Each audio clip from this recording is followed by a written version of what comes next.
ভালো তো আমিও বেশি ছিলাম, হয়তো আমার বাবার অর্থ সম্পদ না থাকার কারণে তোমার মতো কুটিপতির মেয়ে আমার কপালে জুটতো না।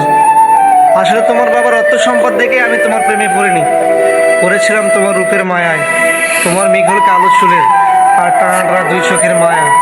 কিন্তু আমার দুঃখের কপাল যে তোমাকে আমার পাওয়া হলো না। কারণ সমস্যা ছিল, আমি একজন মধ্যবিত্ত পরিবারের ছেলে। কারণ আমার বাবার ছিল না এমন কোনো অর্থ সম্পদ, টাকা পয়সা, বিলাসবহুল জীবন।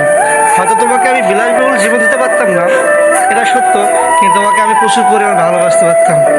কিছু কিছু ছেলে এবং মেয়েরা এগুলোই, যখন দুইজনের রিলেশনশিপে চলে যায়, যাদের ব্রেকআপ হয়, ঠিক সেগুলো ভাষা কিন্তু প্রয়োগ করে এগুলো বিষয়। কিন্তু এটা হচ্ছে আমার বাস্তবের সাথে কোনো মিল নাই।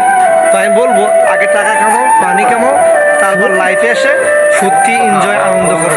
তাহলে বুঝতে পারবা টাকা থাকলে টাকার কতটা মূল্য, আর টাকা না থাকলে ওই ছেলেটা কত যে মূল্যহীন হয়ে যায়। তার পৃথিবী প্রত্যেকটা ব্যাচেলার ছেলে, প্রত্যেকটা ছেলে বুঝতে পারে যে টাকার কাছে প্রতিটা ছেলে হেরে যায়, কিন্তু তবুও তারা পরিশ্রম ছাড়ে না, শুধু টাকার জন্যই।